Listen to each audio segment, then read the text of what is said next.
Welcome to this video lesson. In this video lesson, we are going to cover exponent laws. We're going to go through an investigation first, and in this investigation, we're going to try to figure out what happens when you multiply two exponents which have the same base. So in this case, the first exponent has a base of 3, the second one has base of 3. Different exponents, 2 and 4, could be the same exponent as well, but we'll focus on just different cases. The first one here, 3 to the 2 can be expressed as 3 times 3, and 3 to the 4 can be expressed as 3 times 3 times 3 times 3. We can see now that we have a total of 6 3's, making this 3 to the exponent 6. We can do the same thing for the rest of the values here. In this case here I have two powers. One is 4 to the 3, 4 to the 3. This time they have the same base and the same exponent. So I have 4 times 4 times 4, which is 4 to the 3. And I have 4 times 4 times 4, which is 4 to the 3. And now I have a total of 6 4's, making this 4 to the exponent 6. In the next example, I'm multiplying 3 powers together, 1, 2, 3. And the first power, 3 to the exponent 2, can be written as 3 times 3. And then I have 3 times 3 times 3. And finally again, 3 times 3, which is 3 to the exponent 2. Now I have a total of 1, 2, 3, 4, 5, 6, 7 3's, making this 3 to the exponent 7. Finally, for the last example, we're going to use letters instead of numbers, and we do the exact same thing. The first one says k times k, because I have 2 k's, or k to the exponent 2, and my next power is 5, so that means k times k times k times k times k. So 5 k's in total there. And if we count the total number of k's that we have a total of 7. So my final answer would be k to the exponent 7. Now there are 3 questions a little bit later on, but we'll just answer them right here. The first thing that we notice about the bases in the left column over here is that all of the base values are the same when we're multiplying. So here the base values are k, here they're 3, here there's 4, and here they are 3 as well. So the base values are the same, and we can see if we compare the values here, 2, 4, and 6, we can see that the summation of the two leads up to this exponent over here. So 2 plus 4 gives me 6 in the first situation, 3 plus 3 gives me 6 in the second situation, 2 plus 3 plus 2 gives me 7 in the third situation, and 2 plus 5 gives me 7 in the last situation. Now, if we want to put this into one rule, we can write it as, if I'm multiplying x to the exponent a times x to the exponent b, if the bases are the same, value of x, then my final answer will have the same base, so the base is the same, and my exponent changes to a plus b. An example of that could be one of the ones we did, 3 to the 2 times 3 to the 4. We keep the same base value, which is 3, and we add the exponents, 2 plus 4, and this gives me 3 to the exponent 6 as my final answer. Just a review, just to make sure that everybody is understanding everything. When I have a power, this value over here is my base value, and this value over here is my exponent, sometimes called a power as well. And finally, we are going to highlight this rule over here, which we saw through the investigation.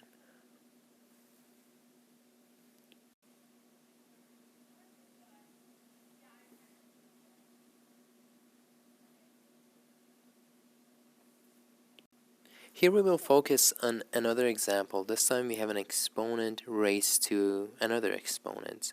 So here I have a whole power raised to an exponent. So looking at what happens, I have 3 to the exponent 2, that means 3 times 3. And I have that happening 4 times. So 3 times 3 times 3 times 3 times 3 times 3 times 3 times 3. And if I want to write that as one single power, I have the same base value, 3, and I have 6 of them, which means 3 to the exponent 6. Now let's complete the table. Here I have 4 to the 3, meaning 4 times 4 times 4, and I have that 3 times, so I have 4 times 4 times 4, and I have 4 times 4 times 4. If I count the total numbers now, I can see that I have 1, 2, 3, 4, 5, 6, 7, 8, 9 in total. So my final answer will be, I'll have a base of 4 because that's the base value that keeps multiplying by itself, and an exponent of 9. Next, for the k value, I have k times k being multiplied 5 times by itself. So k times k again, that's the second time, third time, fourth time, and fifth time, making a total of 10 in total. Now, looking at the exponents here and how they relate to the final answer in all 3 cases, we can see that if we multiply the exponent 3 by the exponent 3 over here, we would get 9. And that would totally make sense because I'm writing it 3 times and multiplying it 3 times again. So I'm writing 4 times 4 times 4, and I'm doing that 3 times, so that will give me a total of 9 over here. Same thing over here, I am writing k times k 2 times, and I'm doing that 5 times in total, making a total of 10 at the end. So if I do want to write that as a general rule, I can write that when I have x to the exponent a, all raised to the power of b, I get my final answer that has the same base value, but my exponents multiply by each other, so a times b, or simply x, a, b will be my final solution. And I will highlight this as a general rule.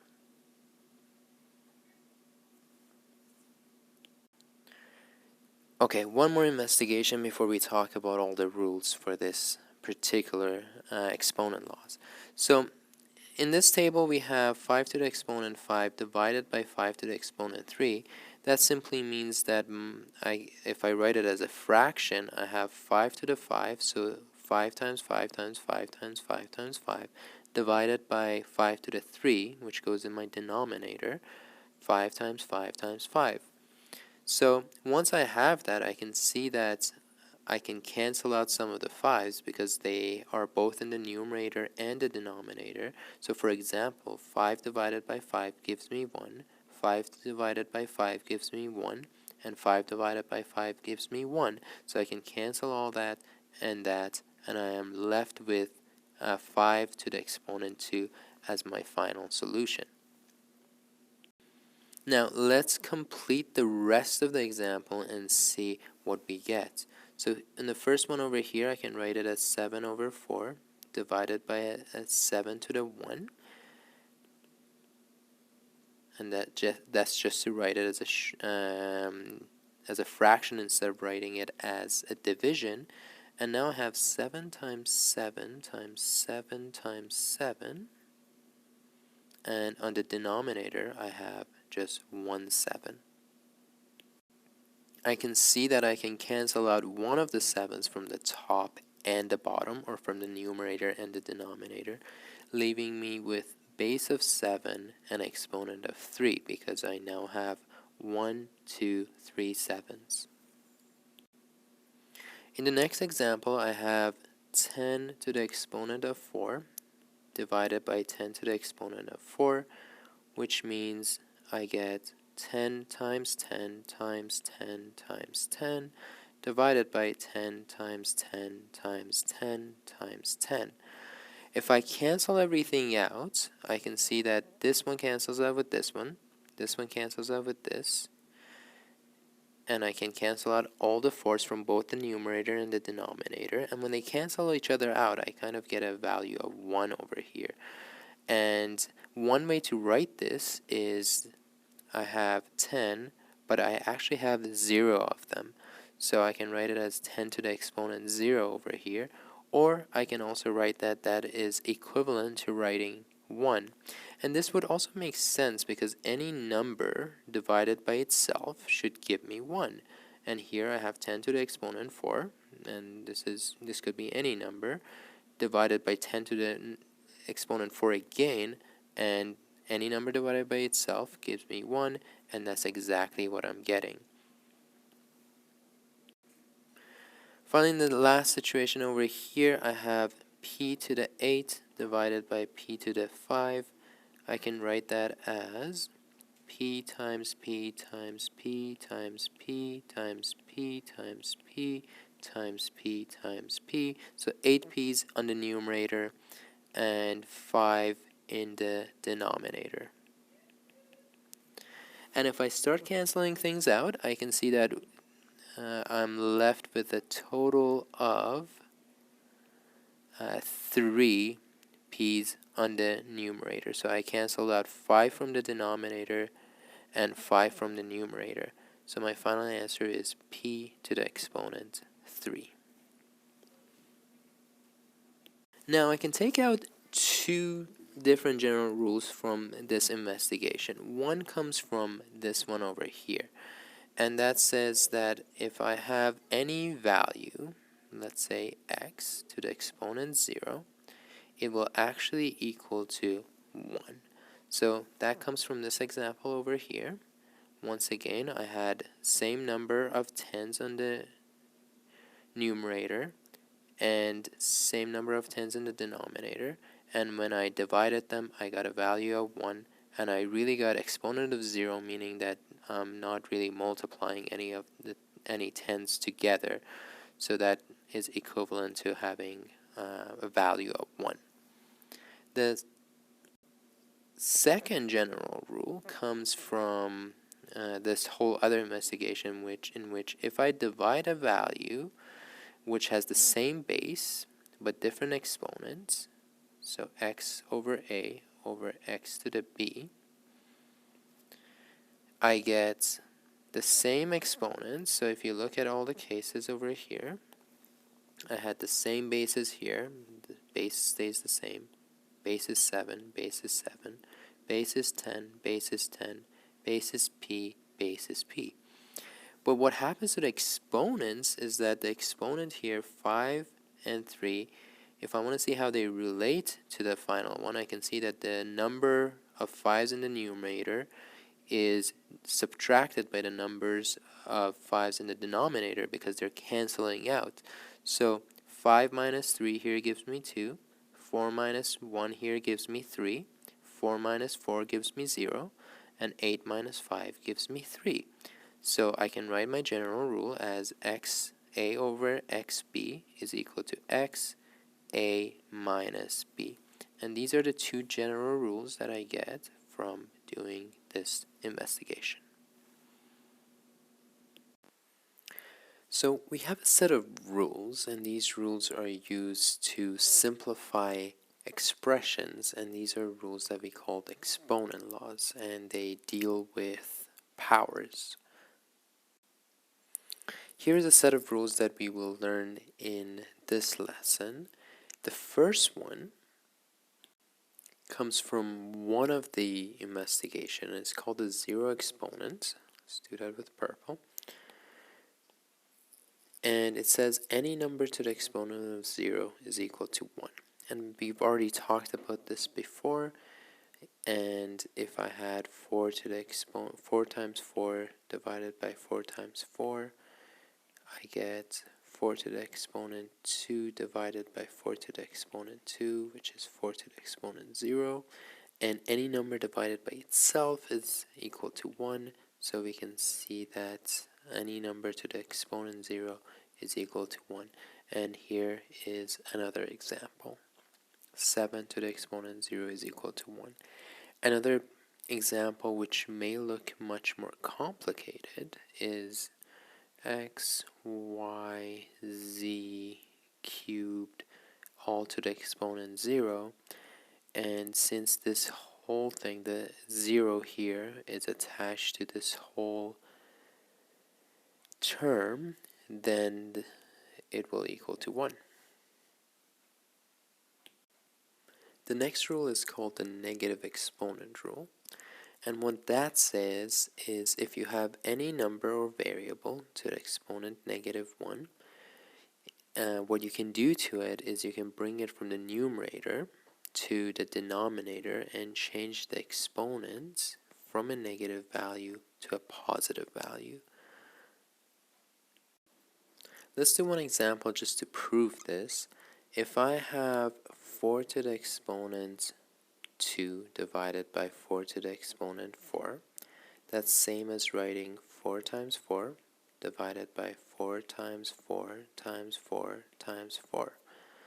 And if I cancel out these 4's, I get numerator as 1 and the denominator as 4 to the exponent 2. And if I use the other rule, which we learned in the investigation, I can say that when I'm dividing 2 powers, I keep the bases the same. The base here is 4. And I subtract the exponent, so I get 4 to the -2. And that goes to say that since this is equal to 1 over 4 to the 2, and it also equals to 4 to the -2, therefore, I can say that 4 to the -2 is equal to 1 over 4 to the 2. So that's kind of the proof to this first one.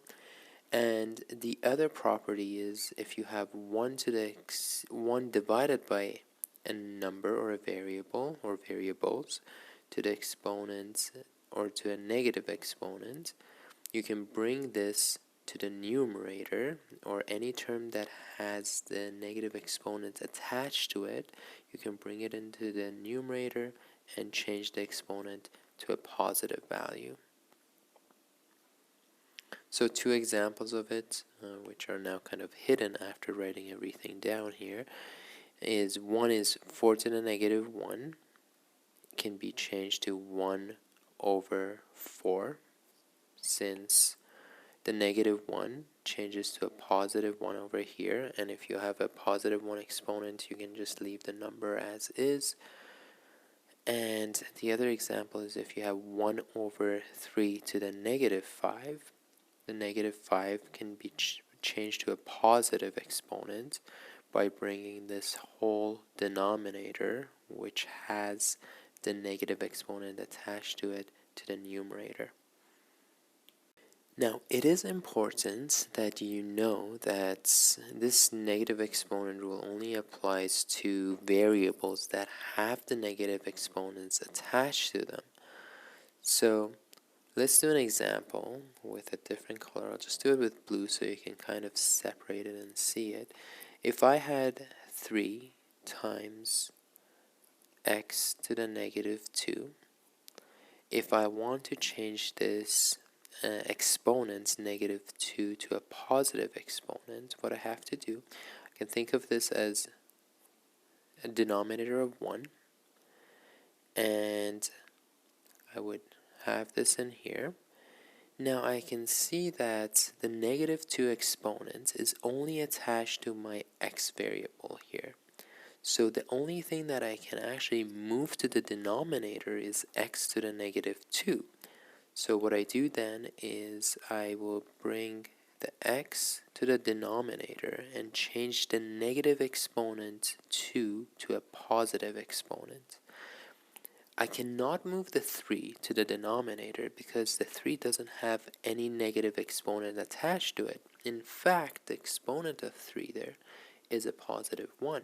So since it's positive, it has to stay in the numerator.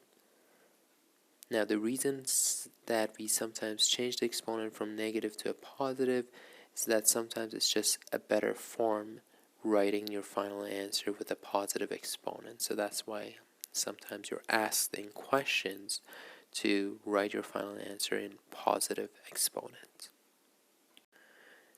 Okay, for the next rule, product of power, this had been done in one of the investigation, and all it means is product of power is when you multiply a power by another power. So if I have x to the exponent a multiplied by x to the exponent b, my final answer, I will keep the base as the same, but I will add the exponents. One example of that could be 3 to the exponent 7 times 3 to the exponent 9 is equal to 3. And I have to add the exponent 7 plus 9 to get 3 to the exponent 16. Another example, write this one in purple, is, let's do y to the exponent negative 2 times y to the exponent 5 is equal to, you keep the base the same, the base here is y, and you add the exponents. So negative 2 plus 5, and I get y to the exponent 3 as my final answer. The next rule is quotient of power. Quotient stands for division, so division of powers. So the example is xa over xb, which is kind of an equivalent term of saying xa divided by xb. And if I have this, I have to keep the base the same. We saw this in the investigation. And I have to subtract the exponents. An example of that could be 4 to the exponent 7 divided by 4 to the exponent 2. And that would give me 4 to the 7 divided by 4 to the 2, which is equal to 4 to the 7 minus 2, keeping the base the same but subtracting the exponents, giving me a final value of 4 to the exponent 5. Another example could be z to the exponent 2 divided by z to the exponent 4. Just write the 4 a little bit bigger. And when I have this, I keep the I keep the base the same, but I subtract the exponents, and I get my final answer as z to the negative 2. But a lot of times I'm asked to leave my final answer as a positive exponent.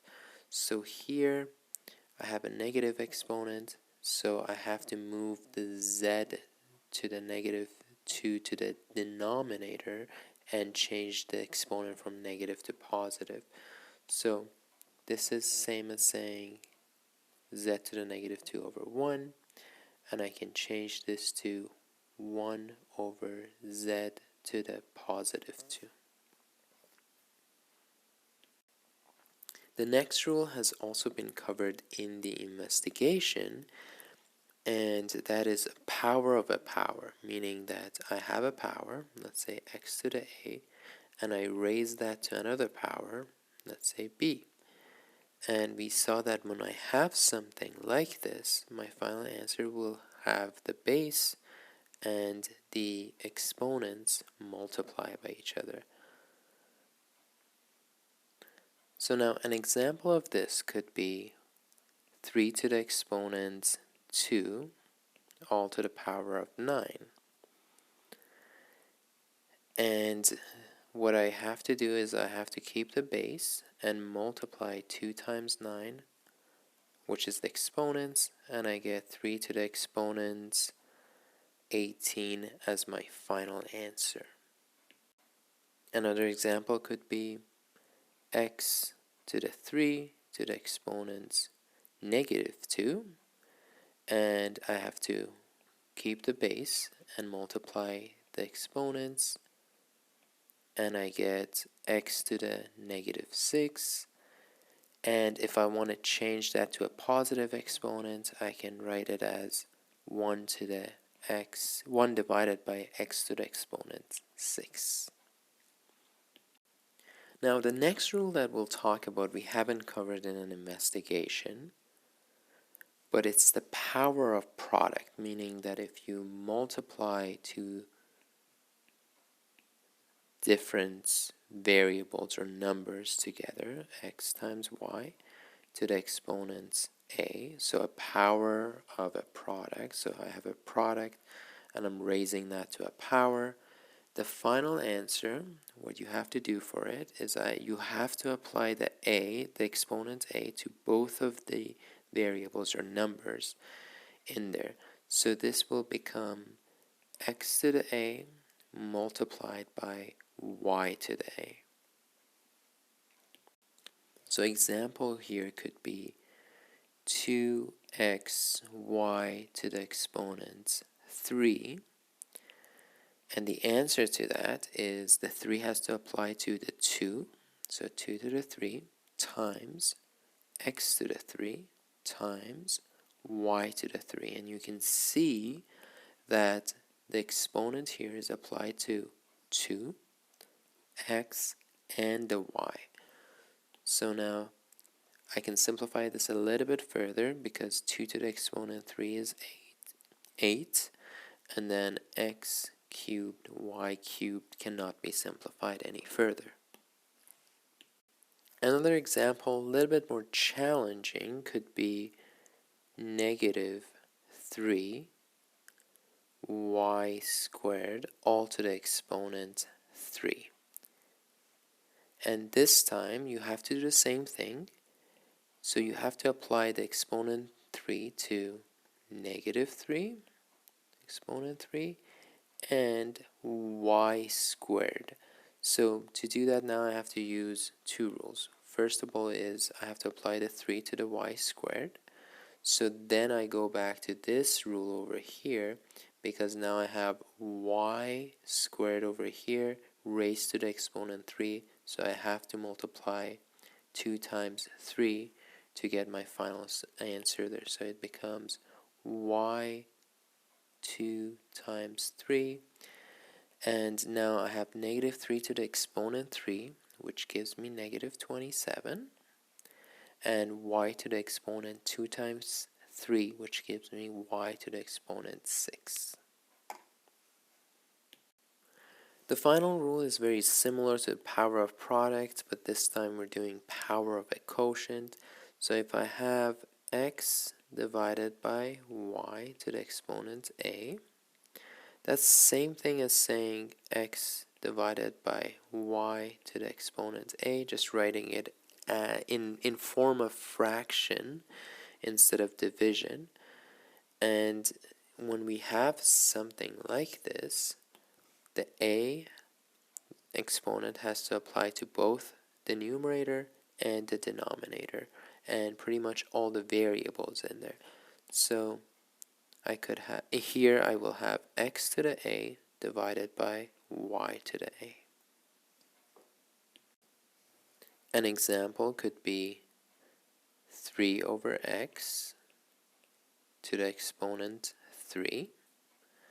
And when I do a question like this, I will have 3 cubed over x cubed because the exponent 3 is being applied to both the numerator, or all the variables and numbers in the numerator, and the denominator, and that's where I get 3 to the exponent 3 and x to the x cubed here. This is a very common mistakes by many students, usually applying the exponent to the numerator but forgetting to apply it to the denominator. We can further simplify this, and on top I have 3 to the exponent 3, which gives me 27, and the denominator cannot be simplified any further. Let's do one other example over here, and I'll write that with purple. I can have 4x divided by y squared. And when I have a question like this, I have to apply the exponent 2 to both the 4 and the x. So I'm using both power of a product here and power of quotient. So I get 4 to the 2, x to the 2, and y to the 2 in the denominator. Finally, to simplify it further, 4 squared is 16, x squared stays as it is, and I get y squared in the denominator. We can also write this as 16x squared over y squared, which kind of separates the coefficient from the variables.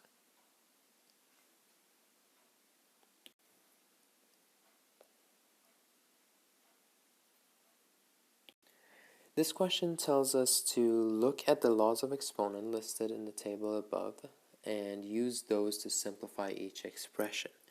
And we can also write the rule that was applied to simplify the expression as well. So the first one over here, I have a fraction, and that fraction is raised to the exponent. So a fraction is like a quotient, and I have a power of a quotient here. So I will write that as my rule. So power of quotients.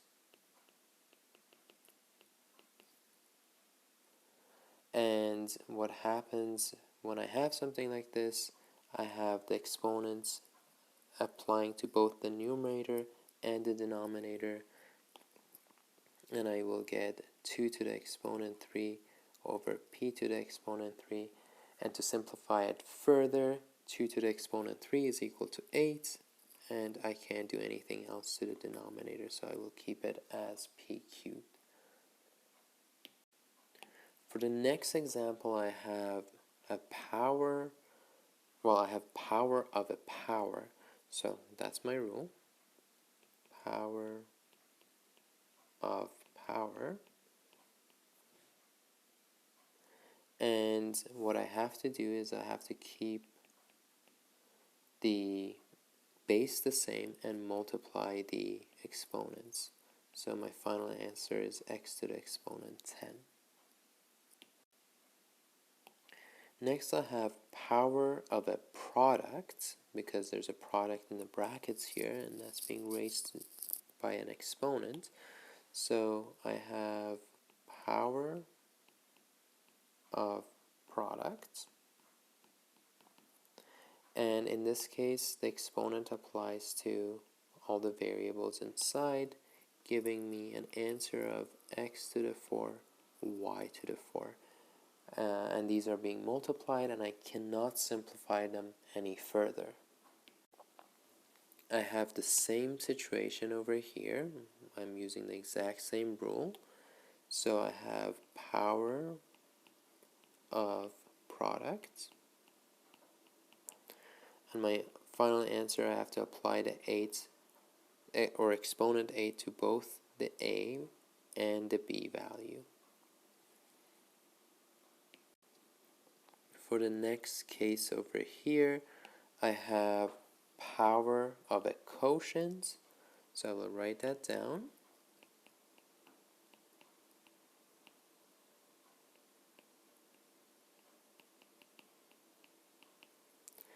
and the exponent 2 applies both to the numerator and the denominator.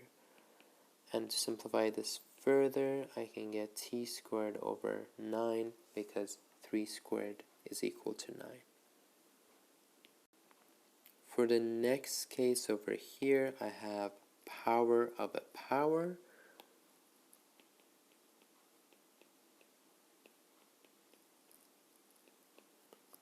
And I have to keep the base the same and multiply the new exponents, and I get y to the exponent 64 as my final answer there.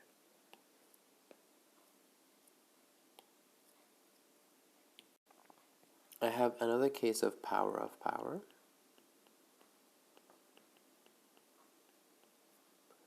And in this case, I keep the base the same and multiply 1 by 3 to get 4 to the exponent 3. The next case is power of a product.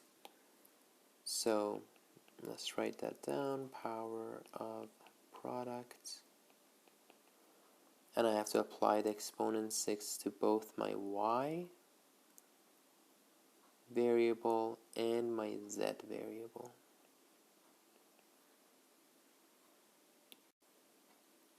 Next, I have a power of quotient, but even before doing power of quotient, I can realize that I'm raising something to exponent of 0, meaning that I can just use the rule or the exponent law of 0 exponents.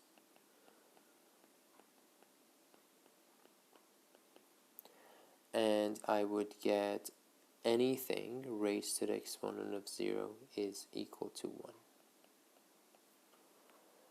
I could do this the long way and say that this is equal to x to the 0, y to the 0, and x to the 0 is equal to 1, and y to the 0 is equal to 1, and 1 over 1 is equal to 1. So I could use this method as well. However, once you do a lot of practice, you can use the shortcuts and right away recognize that you're just raising some sort of variable or term to the exponent 0, and that at the end you're just using the 0 exponent law, which will give you 1 as your final answer.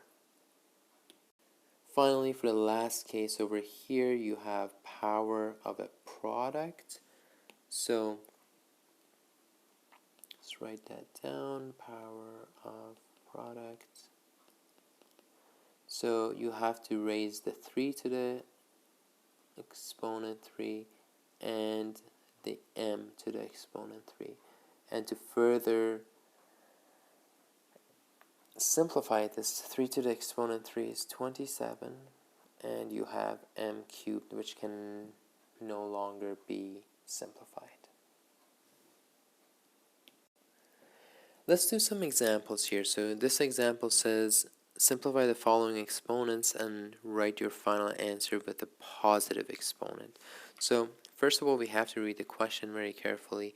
It says, simplify first and then write your answer with a positive exponent. So this means that we cannot have negative exponents in our final answer. Okay, in our first case over here, we're multiplying 3 to the exponent 3 by 3 to the exponent negative 1. And the first thing we have to recognize or look for is whether or not we have the same base when we're multiplying. In this case, we do. So what we do is our final answer will have the same base, but we add the exponents. And when I add here, I do write negative 1 inside brackets, so I can recognize that I'm actually subtracting, because if I write it as 3 plus negative 1 without the bracket, the form doesn't look right. So once I have this, I have 3 plus negative 1 will give me positive 2, and to simplify this further, I will get 9. For the next example, here we have 4 to the exponent -2 raised to the power of -3. So we're really using power of a power because they're both powers. So when we do that, we have to keep the exponent but multiply the exponents. So we keep the base and we multiply the exponents. So in this case I have 4, and -2 times -3 gives me +6. If you want to simplify this any further, 4 to the 6 will equal to 4096. For the next example, I'm dividing two powers, and they have the same base, and that makes my life very easy. So I will keep the same base but subtract the exponents. So now I have 3, and when I have 3 minus -1, the two negative signs make it positive. So I can rewrite this, 3 plus 1, and I get 3 to the exponent 4 as my final answer. And to simplify this further, I can even write 3 to the exponent 4 as 81. In the next example here, it's getting a little bit more complex. I have power of a product, but if you notice, once I have power of product, when I apply the exponent 4 here to my first variable here, I have a squared raised to a power of 4. So not only I have power of a product, I will also have to apply the rule of power in simplifying this expression. So now, first things first, I have to apply a to the 2, but since I'm raising that to the power of 4, I have to multiply this by 4, and I have to do the same thing to the b. I have b -3 times 4. So I get a to the 8 and b to the -12. Now many times students leave their answer as this, and they forget to really read the question. And in this one it says leave your final answer with positive exponent. I have a positive exponent here, but this variable has a negative exponent attached to it. So what I can do is I can write this as a to the 8, b to the -12 over 1. And when I write it as fraction, the a variable here has a positive exponent attached to it. Therefore, I do not have to move this. In fact, I should not move this. So I will keep this in the numerator. But I can see that my b variable has a negative exponent of 12. So I move this whole variable down to the denominator. But instead of a negative exponent, I will change its exponent to a positive value. So my final answer, most simplified form, is a to the exponent 8 divided by b to the exponent 12. In terms of the steps that are required in these 4 type of questions, the first one, you can show this optional step over here, check mark in bracket. But really the final simplified solution should be the 9 over here. Sometimes it says leave your answer with positive exponents, so you can just leave your answer as in exponent form and you don't have to simplify it any further. But if it just says simplify, you do have to go to this last step and write it in as 9. But in this question, since it says leave your answer in positive exponent, you can just leave it as 4 to the 6 here. You don't even have to write it as 4096. And again, similarly here in this question, there's an optional check mark over here, which will show your step. And the next one, very similar. There's one optional check mark here, but the final answer that we'll be looking for is 3 to the exponent 4. Finally, in this one, there's a little bit more of steps required. So one step is to apply the two rules here properly. So getting to this step is really one solution. And getting the final form here as another solution. So one is, and there's a nice check mark over here, which is kind of like the optional step showing that you understand how the rule is applied, and then making sure that you can actually write your final answer in positive exponent is the other check mark. Let's do two other examples. The first one says x to the 5 times y to the 3 divided by xy to the 3. So before doing anything, let's make sure that our numerator and denominator is as simplified as possible. So the numerator, I really can't do anything there. I have x to the 5 and y to the 3, and I cannot simplify that any further.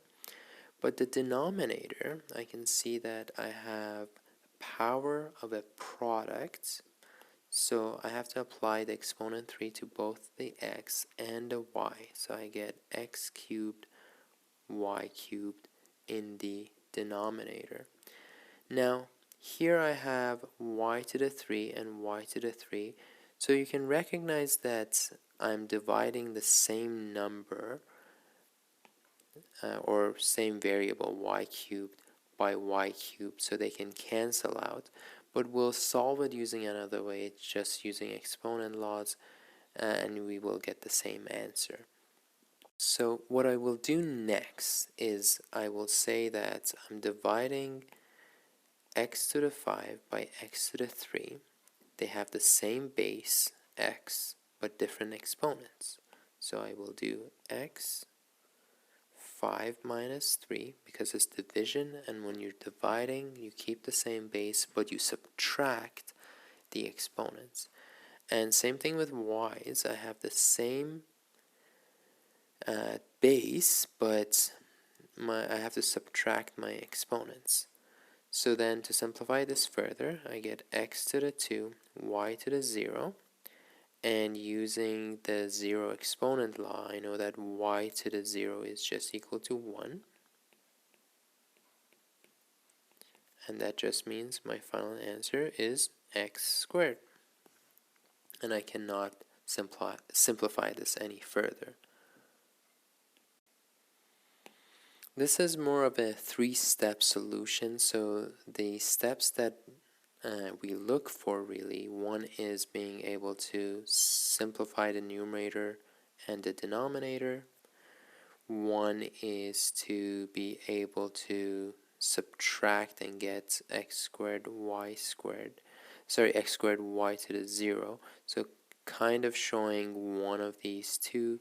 Here is another check mark, and realizing that y to the 0 is 1, and leaving your final answer as x squared.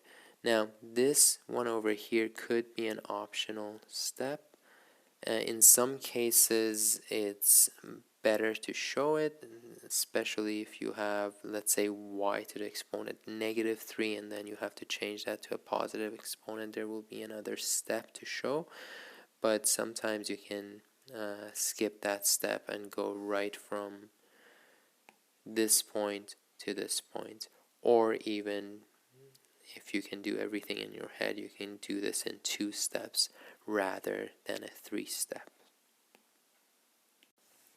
Okay, so now this last example over here, I want to simplify the numerator and the denominator first. So the a5 stays as a5. I have nothing else in there. But for the next section over here, I have power of a product. So I have to apply the exponent 3. to the 3 and to the y. On the denominator is the same thing. I have power of a product, so I have to apply the exponent 7 to the a, to the b, and to the c. Now you can just look at the top and you can see that you have a on top on the numerator and the denominator. So I have to divide these, keeping the same base, but subtracting the exponents. I have 3 to the 3, which will simplify to 27. I have y cubed, but I don't have any y variables here, so I can't really simplify the y. I have b here, but I don't have anything here, which is b, so I can't simplify that, or the c. So really the only things that I can simplify further is the 3 cubed and the a values. So let's do that in the next step. So here, first things first, a stays the same, and I have exponent 5 here minus 7 because I am keeping the same base but subtracting the two exponents 5 and 7. 3 times 3 gives me 27, and I have y cubed over the a7 has been taken care of, so I don't need to rewrite it again because I'm subtracting the exponents on the numerator now. And I have b to the 7, c to the 7. I then get a to the negative 2 times 27 times y cubed over b7, c7. Now I have one thing over here which has a negative exponent, and I cannot have negative exponents as my final answer because the question tells me to leave my final answer with positive exponents. So then I will have to move this a, in which the negative 2 is attached to the denominator, and change its exponent from a negative to a positive. So then I get on the numerator what's left, 27y cubed, and in the denominator now I have a to the 2, b to the 7, and c to the 7. In terms of leaving my answer in good form, I also want to make sure that the numbers are always to the left, and then I have my variables starting with alphabetical order. So on the numerator is fine, I just have one number and one variable, and number is to the left. And on the denominator I have everything in alphabetical order, so I can keep the final answer as that. This is also 2 to 3 step solution. First of all, being able to simplify the numerator and denominator, then being able to show some work saying that you have simplified the division of a, and finally leaving your final answer with positive exponents. Before ending this video, I want to go through one other example, and the reason I'm doing this is because a lot of students get very confused when we have power of a product and then we have a negative value somewhere in there. So the two examples, the first one, if you look, you can see that the exponent 3 will apply to the negative 4 and the 3. And here I have a number, so it's really easy to apply it. So I can go negative 4 to the exponent 3 multiplied by x to the 3. Negative 4 to the 3 is equal to negative 64. And x cubed over here stays as is. Oh, don't forget your equal signs. Now the next one is a little bit more confusing because I have a negative x to the 4, but I don't have a number here. So you can think of that in many different ways, but one way to think of it is just to put an imaginary 1 over here just after your negative value or before your variable, and think of it as negative 1 to the exponent 4 multiplied by x to the 4. And once you write it this way, you know that negative 1 to the exponent 4 is negative 1 times negative 1 times negative 1 times negative 1, making it a positive 1 at the end, so you don't even have to write it, or you can write it in this step, and x to the 4 stays as is. So your final answer is just x to the 4, because any number or variable multiplied by 1 is just itself. The other way that you can think of it, let's go to the first example over here, we'll just write it with red, is you can just think of it as, you can just separate everything and say that the 3 is being applied to a negative, and negative times a negative times a negative will give me a final answer which is negative, so just write it as negative. And then 4 cubed and x cubed. So then you will get the negative stays the same because you already applied the exponent 3 to negative already, and you get 64x cubed. And same situation over here. If you have negative x to the 4, I wrote that wrong, x all to the 4, you can think of it as the 4 being applied to the negative 4 times, so you get negative times a negative times a negative times a negative, leaving your final answer as positive, and the exponent 4 being applied to the variable x, leaving it as x to the 4, and that's same as saying x to the 4 as your final answer. So when you have a negative, you can do many different steps, but one easy way to think of it, if you don't have a number here, is just to put an invisible 1 and raising that invisible 1 to the exponent 4. And that would make it easier when you're beginning with these type of questions. And then once you get more comfortable, you can just go from this step to this step very easily. It just takes practice.